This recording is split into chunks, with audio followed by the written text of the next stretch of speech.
Welcome everybody to the Heart Coherence Collaborative. We're so excited today. We have special guest Dan Millman with us. So thank you for being here, Dan. My pleasure. Leah's going to read your bio, and then we're going to dive in. Sure. Okay. Dan Millman is a former world champion, athlete, university coach, martial arts instructor, and college professor. After an intensive 20-year spiritual quest, Dan's teaching found its form as the peaceful warrior's way. His work continues to evolve over time to meet the needs of a changing world. Dan's books, including Way of the Peaceful Warrior, have inspired and informed millions of readers worldwide. The feature film Peaceful Warrior was adapted from Dan's first book based on incidents from his life. Much of Dan's time is devoted to speaking. His keynotes, seminars, and workshops span the generations to influence men and women from all walks of life. Yeah, so thank you for being here with us. It's a pleasure to be with you here today. I would love to know if you could go back in time, you're somebody with so much wisdom, and offer your younger self one piece of advice. What would it be? Probably what I'd offer advice to my younger self, or anyone really, would be to trust, not only trust myself, but trust the process of my life unfolding. Because I know when I was young, I might sometimes second guess myself, whether I should have done this or should have done that. Shoulda, woulda, coulda, the famous trilogy phrase. So that's what I would have told myself. Other than that, I really trust life. Looking back, we can understand our life looking backward, but we have to live it forward. Mm-hmm. So that's how I would answer that question. Just to kind of flow with life and accept it as just part of my destiny, all that happened. Beautiful. Well, first of all, it's so nice that you rescheduled with us. When we had our first interview scheduled was right when my dog died. And I would like to hear from you just what have been the hardest losses or periods of grief and what you've learned from grief.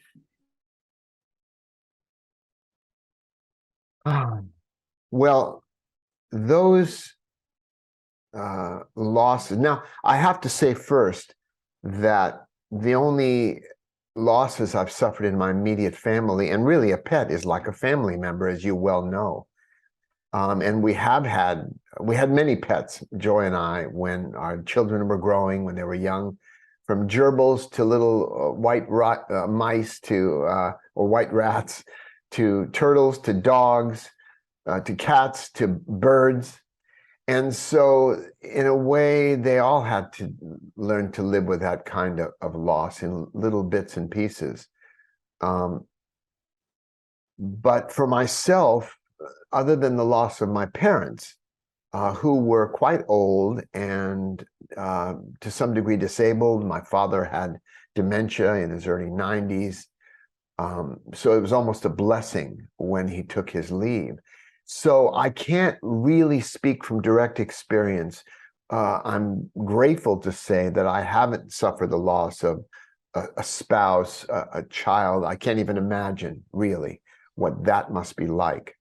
But I can, and I have reminded others that this sense of grief that we feel, that acute knife-like pain that feels disabling, does heal like any wound over time, as you know now. Some time has passed, and it changes to a sense of loving remembrance and warm memories. And it's poignant always, because there's that sense they're not with us physically now. So that's how I would respond to that question. Anyone who is grieving, to acknowledge that, and that grief has its own time. And people grieve in their own way. Some people, it doesn't seem to impact them at all at first, and only grows later as they contemplate it. I feel the loss of my parents even more acutely today than I did initially. I wish I could tell them some things, show them some things. So this is the bittersweet quality of life. It's finite, and death gives meaning to life because we know it's finite. Whatever our beliefs are about the afterlife, reincarnation, we do know that bodies end, they do decompose. And so it reminds us to appreciate that the life we're given. I know that's a long answer to your question, but I've been practicing a meditation, a 4-minute meditation for now probably 15 years, almost every day. I did it every day for the first couple of years. And it's a process of going through the dying process, letting go of all the things of life. And there's been nothing else in my life that's helped me to appreciate life more than realizing what I will be letting go of. And then at the end of the meditation, it all comes rushing back. So I'm definitely aware of this ephemeral nature of life. Those we love, it takes courage to love, because we will eventually lose all those we love. And that's why we're all peaceful warriors in training. I would love to ask you a little bit more about just the peaceful warriors in training. I have a lot of friends, male friends specifically, that are trying to step into spirituality for the first time. Maybe they have in the past just been more of a warrior. Could you talk about the importance of the peaceful warrior and how someone makes the transition from a warrior to a peaceful warrior? Sure, Kyle. Well, there are many peacemakers in the world, first of all, people who are nourishing, kind, loving, supportive, but not all of them have a warrior spirit. And there are also warriors, people who are in military, police, the SEALs, Navy, Marines, all these people who are put themselves in harm's way, Secret Service agents, so many that you couldn't deny they are trained as warriors, but not all of them have a peaceful heart. They might seek that. So the idea of the peaceful warrior is a balance. It's a peaceful heart, recognizing all of us are striving to live with a peaceful heart. But there are times in our lives that we need a warrior spirit just to march into daily life and to face change and loss. So that's why I use that term peaceful warrior to describe all of us. Because whether or not someone would describe themselves as such, I view every soul as a peaceful warrior in training in the school of daily life. And in fact, it's an interesting phenomenon. It took me a while to notice, but after the first year or two of teaching, I started noticing that I usually had about a 50-50 ratio of males and females show up to my trainings. And that includes today fluid gender people and whatever, however someone identifies. Anatomically, about half of them are male and half are female, anatomically anyway. And I think that reflects the balance. Peaceful heart, warrior spirit. And certainly women have shown the warrior spirit throughout history. My goodness, having kids, raising them, raising families, that sense of protection. Protecting others. So, and men also have that side of themselves. They don't have to be sensitive New Age guys. Anyone wants to nourish and support and help their friends. That's a major motive in wartime, protecting your brothers, or sisters in arms. So the point is, there is that balance that we have to recognize in all of us. And I think when I go to a certain personal growth centers, Kripalu, Omega, this June I'm teaching a seminar at Omega, a weekend workshop. And when I do that, I notice that until recently, there have been about 90% of the people there were female. And maybe they can take the time to nourish themselves, and women tend to go to doctors more often. Men just, I'll tough it out. I'll be okay, So I think it's a positive thing when a teaching, not a teacher, but a teaching has the balance where it attracts human beings. I've never taught specifically men's or women's. I've taught human beings. And that's who I reach out to, that whole human being in each of us. This makes me think, I feel like it has become a popular idea of late, but almost like men and women are the same, which I do not find to be generally true. And I think there is a little bit of a different way that is natural for most men or women to be happy and to approach life. Is there some nuance in the way that you would instruct your teaching, your philosophy differently to men and women? When I teach seminars, I just speak to everybody, and I don't have to say, once in a while, I'll say, okay, I'm going to say something to the women here. For example, in relationships, it took me about 25 years to realize, after, of marriage, to realize my wife, Joy, wasn't criticizing me. She was improving me. That's her job. And so sometimes she's improving me rather enthusiastically. And often I will do this typical male thing. I become an adolescent. I cross my arms. I break off eye contact, and I kind of look away like this. And I stonewall. And of course, that drives her crazy because she wants to communicate, But there are times where I will actually rise to the occasion. I will maintain eye contact. I will thank her for sharing with me, and I'll ask if she wants to add anything, and I'll stay engaged. And there's nothing more healing in a relationship when someone can be passionate, can be angry even, and have someone stay engaged with them and listen and be receptive. So there are times where I'll speak to men and women differently. But again, we have so much more in common than differences. We have equal opportunities in life, even though some people would say sociopolitically, maybe we don't, and we need to correct that because people need to make individual choices of what directions they want to go in. Look at the 1950s. I mean, women were considered, odd if they weren't at home taking care of the children, and more traditional idea of roles. And some people believe that's more stable and that's best. But if a woman individual wants to go out and work in the world and hire babysitters and do all these things, she shouldn't be blocked from that opportunity on an individual level. So it's a controversial area. But in terms of what I teach, I mean, living with a peaceful heart and a warrior spirit is for anyone. And again, it's not about fighting, except with the demons inside of insecurity, fear, self-doubt. But really, it's not about a battle. It's about a sense of courage and love, both. So with that, no, my message is more universal. I speak equally to males and females, whatever their role or interests are in life.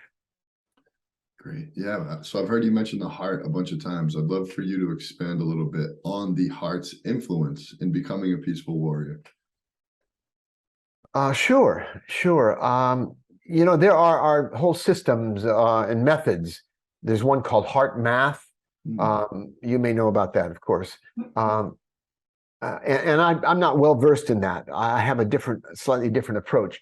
But when I say peaceful heart, I'm using it metaphorically in the sense that we want to feel a sense of equanimity, serenity, or at least not feel it all the time, but meet life with that sense. Now, there is a method of speaking from the heart. It's not complicated. If you take two guitars that are in tune and you put them near each other and you pluck, say, the E string on one of the guitars, many people don't know this, but the E string on the guitar next to it will start to vibrate as well because they're in tune, sympathetic or harmonic resonance. So if I speak from my mind, there's nothing wrong with that. If I'm asking what time is it or I need some information, I'm speaking from my mind. It resonates the mind of the other person. If I'm speaking from my heart, it resonates the heart of the other person. And that same law, that same phenomenon, it's a physical law, physical phenomenon. So in that sense, when I'm speaking, I don't have to use a particular tone of voice, but I kind of do it naturally, and I have for decades. I'm aware of my heart while I speak, and that resonates the heart of other people. They may not go, oh my gosh, nothing dramatic. It's subtle. Mm. Um, it's a secret spiritual practice where when you go into the market and you check out the groceries and you notice the checkout clerk maybe has a nice scarf or something, if it's a female or male, and you say, hey, that's really a nice scarf you have there. I like that. But you speak from your heart. You're aware of your heart. Then they don't know why, they feel a little bit uplifted. It's not just about the scarf either. When you leave. So that's a way you can work with the heart, spiritualize our senses. You can connect the heart to touch. You can connect the heart to hearing, to your ears, by just feeling your heart and listening.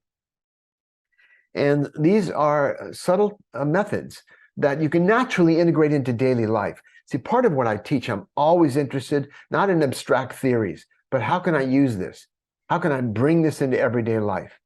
And that's how I would answer that question about the heart, other than as a poetic metaphor. Thank you. Really appreciated that answer. I feel like we talk more than ever about ourselves and our thoughts and our feelings, especially in this sort of new age spirituality. It's like very almost self-centered, and your feelings and your thoughts, and somehow you'll sort of perfect that, and then that will be the way to spirituality.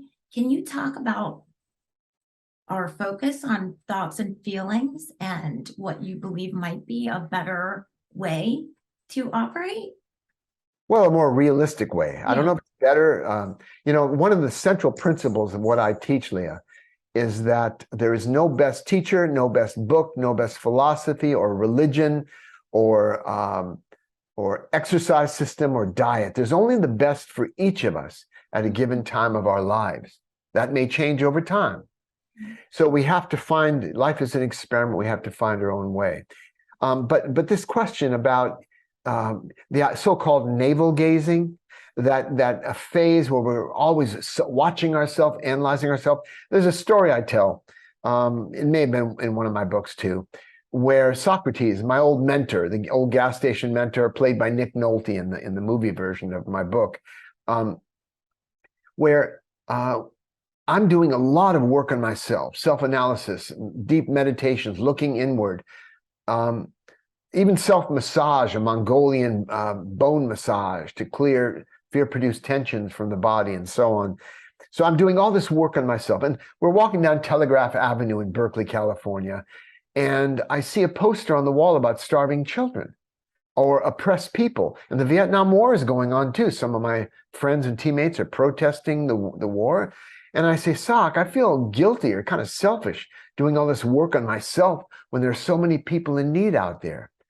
And he stopped and he turned to me and said, Dan, take a swing at me. And I went, what? Did you hear what I was just saying? It seemed like a non sequitur, made no sense. He said, come on, I'll give you $5. You can just slap me on the cheek. Go ahead. Well, I figured it was some kind of test. So I started bobbing and weaving, and then I tried to slap him, and I found myself on the ground in a rather painful wrist lock. And I got this scene into the movie 2 weeks before they started shooting. The director, to his credit, incorporated this little scene into the film. As he lets me up to my feet, he says, you notice a little leverage can be very effective? And I go, yeah, I noticed, And he says, well, if you want to help people, of course, do what your heart tells you, But don't neglect the work on yourself so you can develop the clarity to know how to exert the right leverage at the right place at the right time to really make a difference in the world. And that's what I've been striving to do ever since. That's what you're doing in your podcast and your outreach and so on. So we're all in our own way doing what we can to exert leverage. Many of us don't even feel that agency. We don't feel the power to be able to do that. So we just focus on our own lives, knowing it's easier to control, to change ourselves and try to change the world. And that's where a lot of people get into personal development, because they say, at least I can change myself, my responses to life, maybe the way I see life, and work on myself. But the point is, it's not either or, it's both and. We need to work on ourselves, and we can be active and improve the lives, help improve the lives of others around us. Even if it's just our family, our peers, the group of people. You know, Albert Schweitzer once said, in influencing other people, example is not the main thing. It's the only thing. And Alden Nolan said, children have never been very good at listening to what their parents tell them, but they never fail to imitate them. So it's about being an example in the world. That's the primary way we can influence our world. Not lecturing or telling people things, what they should do or could do, but it's just being a good example ourselves. That's what reaches people. It's that phenomena, I'll have whatever she's having from that movie. I don't know if you remember that scene, but yeah. So anyway, that's, and as far as your question about our thoughts and feelings and so on, and focusing on those, in my new book, Peaceful Heart, Warrior Spirit, I talk about how I worked for 20 years intensely with one mentor after another, 4 radically different mentors. And the 4th mentor, the man I call the sage, he really brought me back down to earth. And he pointed out some realities about life, that we have less control over what feelings arise in the moment. And we become aware we're feeling this, and they pass through us like the weather, and then they change. And we have less control over the thoughts that just appear in our awareness. It's like thoughts happen to us. We don't say, I think I'll think this thought next. You know, thoughts just appear in our awareness. And sometimes they're positive, sometimes they're not. But by accepting those thoughts and feelings, as we would in meditation, we're just sitting, we notice them, we accept them. That's what's happening right now, as natural to us in that moment. We don't have to judge them, change them, fix them, or follow them. They're just arising, and we're just in our meditative state or walking around the street in everyday life. And meanwhile, they're there, but the second principle is to focus on what is a constructive goal. What is my goal right now? What is my aim? And third is doing what needs to be done in line with our goal. So my emphasis these days is much more about focusing on what we do than what we happen to be feeling or thinking. Now, that's not to say we should ignore our feelings. They can carry valuable information. If somebody, every time they're around a particular person, they're really happy or they're miserable, that's giving them some information that might be useful in terms of what steps they need to take. So it's not about ignoring our feelings. It's about noticing them, being aware of them, but focusing on what we do, because we have more control over what we actually do, how we move our arms and legs, than we do over what feelings or thoughts just appear in our mind randomly. That's great. One thing that's coming up for me recently, again, with a lot of my friends, is it almost makes me sad because I'm hearing them talk to me about their current jobs, and it seems like their job situations might be making them sick, very unwell. And it seems when I'm observing them that the bridge to a new way of life is so far because they feel so stuck. So how would you, help somebody find their purpose?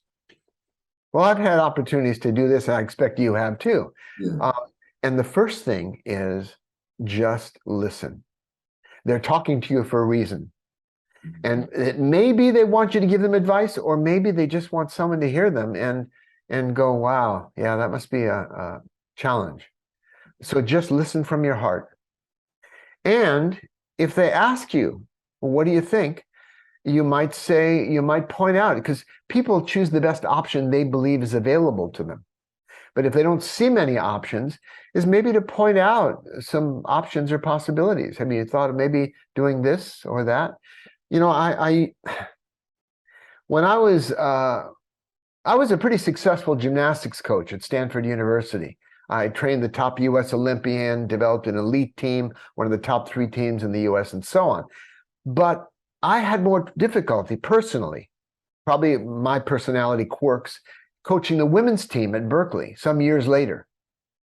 And we had a harder workout situation. We had to set up the gym and take it down every day. We didn't have our own workout room. And they were going through a lot of them, a lot of challenges academically and otherwise, socially. And so it wasn't really a happy atmosphere, I have to say. I did the best I could. I knew gymnastics, but it was beyond my pay grade at that point in life. That's the reality for me. So I wasn't real happy with it. And one day, after we put all the equipment away, everyone left, I sat alone in that room and I said to myself, what would the Buddha do in this situation? What would Jesus do in this situation? And a little still voice inside me said, Dopey, they wouldn't be in this situation. And actually, I decided then to move on. It was the thing to do. But I didn't really see an opportunity until I realized that maybe I need to move on. And so I wanted to share this story, this not happy story. And it wasn't a complete failure. I mean, we developed, we had a lot of good times too, but it was not for me at that time.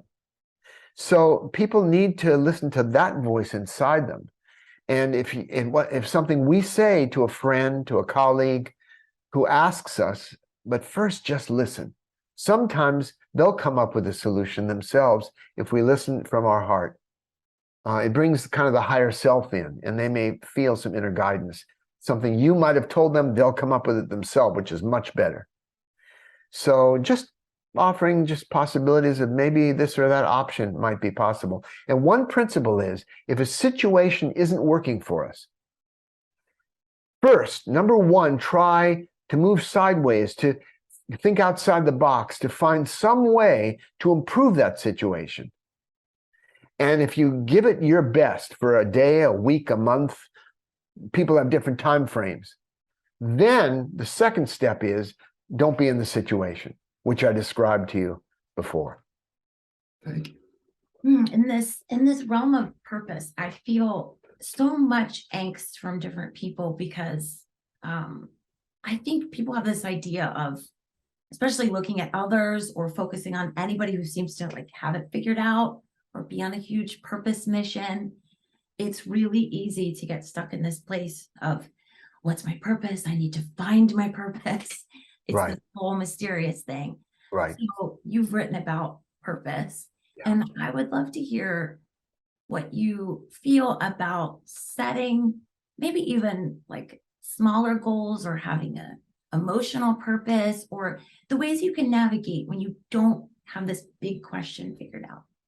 Well, I have written 3 books on the focus on life purpose. It's a central part of my work because, I used to believe, when I wrote Way of the Peaceful Warrior, my first book, came out in 1980 originally, and then in paperback around 84. It's been around a long time. And back then, I assumed that what the central goal for everybody was just to be happy. It's what our parents told us. I don't care what you do, I just want you to be happy. In that sense of fulfilled, satisfied, whatever terms we use for happiness. And I assumed that people thought my goal is to have a new car. Well, the promise is that'll make them happier, or a new relationship, or a good job, or going to the right college, whatever it is, people assume that is going to make them happy. And my views have since changed, because I don't believe the end point of human evolution and personal development is to walk around with a gleeful smile on our face all the time. I think there must be something more. That more is, I think, what we're really seeking, instead of just a giddy feeling, we're seeking a sense of meaning and connection and purpose. And in terms of that idea of purpose, I wrote a book called The Life You Were Born to Live. That's one approach to life purpose and self-knowledge. But I wrote a small book called The 4 Purposes of Life. And there's obviously no time to go into all that now, but let me just say the 4th and final purpose in that book is the one we have in this present moment.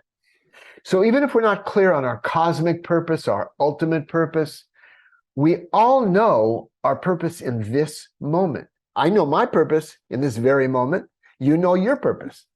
So we always are clear on that. In fact, if let's say there's a group of people nearby that we know, and we enter the group, hey, hi, everybody, we kind of enter it. We had a reason for doing that, or we wouldn't have done it. So maybe we want to give information, or get information, or just have a sense of community and connection. So the point is, it's pretty tough to not know what your purpose is in this moment. If it's walking across a room, right? My little granddaughter, when she was crawling, she wasn't just crawling to exercise, to get a workout. She wanted her brother's shiny toy or whatever. She was moving towards something. We're all hardwired goal seekers. Now, in the Peaceful Warrior movie, there's a scene in the movie where Dan, my character Dan, he's just hiked up a big hill with the character Socrates, and he says, "Soc, I just had a revelation. I just realized that it's not the destination that makes us happy, it's the journey." And that there's some truth in that. Most of our lives are spent on the journey, going between here and there. But without a destination in mind, there is no journey. We just wander around aimlessly. So we need, from our point A, we need a point B, we need something to move toward each day, each moment. And we don't have to obsess about what is my purpose, what is my purpose, but it's just moving purposefully, acting purposefully, in line with that, and doing what we need to do toward our purpose. Now, that may not sound too spiritual, too sexy.